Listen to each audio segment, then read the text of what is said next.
Selamat datang di Kisah yang Nyata, tempat di mana cerita-cerita kehidupan terungkap dengan penuh emosi dan inspirasi.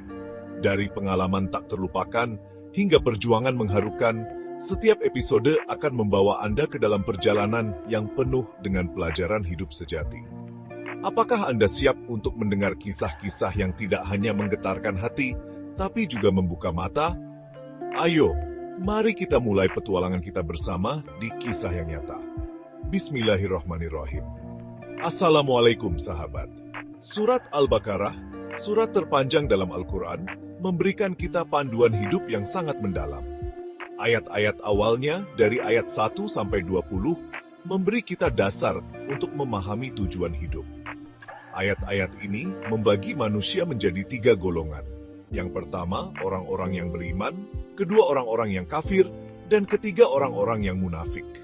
Mari kita bahas dari 3 golongan tersebut. Setiap golongan punya ciri-ciri dan nasibnya masing-masing. Ayat-ayat ini mengingatkan kita tentang pilihan-pilihan yang kita buat dan konsekuensinya. Kita diajak untuk merenungkan keyakinan dan tindakan kita.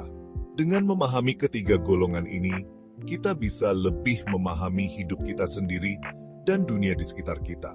Mari kita bahas satu persatu setiap golongan ini dan gali hikmah yang tersimpan di dalam ayat-ayat ini. Kitab Al-Quran ini tidak ada keraguan padanya. Petunjuk bagi mereka yang bertakwa. Kata-kata ini memperkenalkan kita pada inti dari Al-Quran.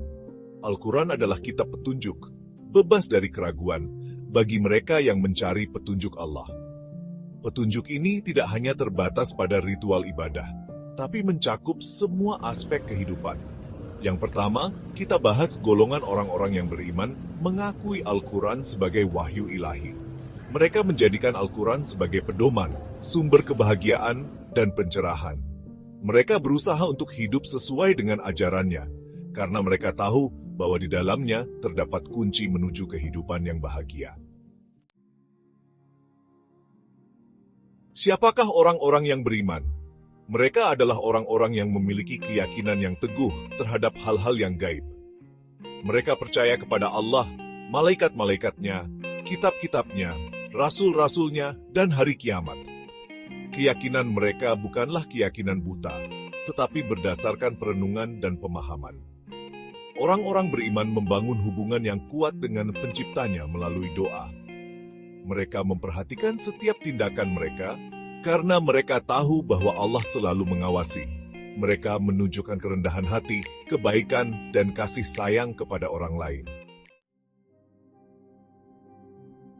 Dan mereka yang beriman kepada kitab Al-Quran, yang telah diwahyukan kepadamu, dan kitab-kitab yang telah diwahyukan sebelummu, serta mereka yakin akan orang-orang yang beriman sejati menerima semua wahyu ilahi, tidak hanya Al-Quran. Mereka mengakui para nabi dan kitab suci yang datang sebelumnya. Keyakinan mereka pada akhirat mendorong mereka untuk hidup dengan benar. Mereka sadar bahwa mereka akan mempertanggungjawabkan perbuatan mereka di akhirat. Mereka berusaha untuk menyenangkan Allah dengan melakukan amal saleh, bersedekah, dan berbuat baik.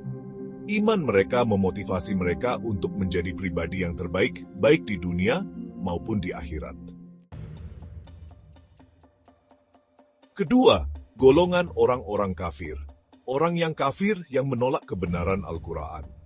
Berbeda dengan orang-orang beriman, orang-orang kafir menolak kebenaran yang disampaikan kepada mereka. Mereka mengingkari keberadaan Allah, rasul-rasulnya, dan hari kiamat.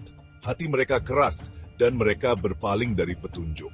Kekafiran mereka berasal dari kesombongan, kebodohan, atau keinginan untuk mengikuti hawa nafsu mereka. Mereka lebih mementingkan kesenangan duniawi daripada pertumbuhan spiritual. Mereka mungkin melakukan tindakan-tindakan yang merusak, tanpa memedulikan konsekuensi dari pilihan mereka. Sikap orang-orang kafir. Dan bila dikatakan kepada mereka, janganlah kamu membuat kerusakan di muka bumi, mereka menjawab, sesungguhnya kami orang-orang yang mengadakan perbaikan. Orang-orang kafir seringkali membenarkan tindakan mereka, dengan mengklaim sebagai pembaharu atau pembawa damai. Namun, tindakan mereka bertentangan dengan perkataan mereka.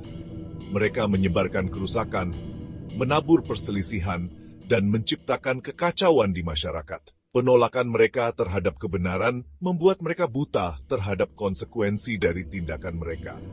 Mereka gagal menyadari kerugian yang mereka timbulkan terhadap diri mereka sendiri dan orang lain.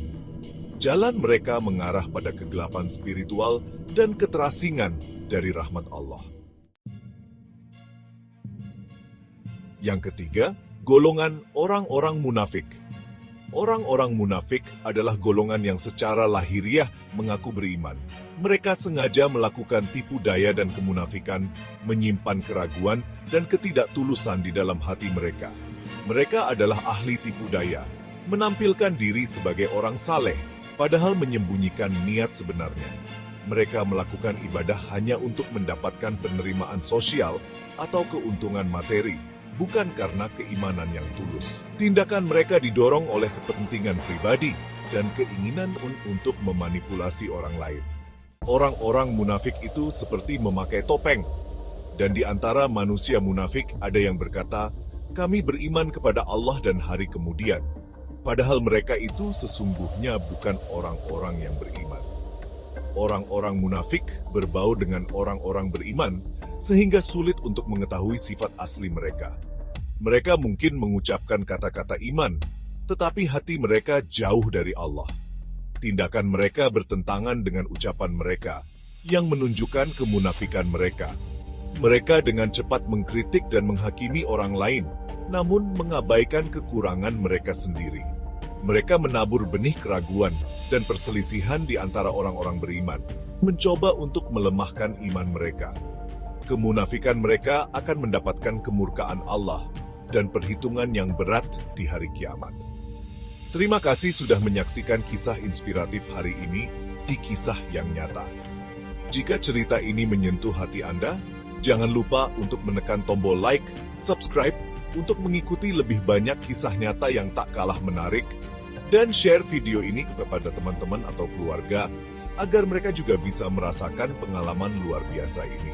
Sampai jumpa di episode berikutnya.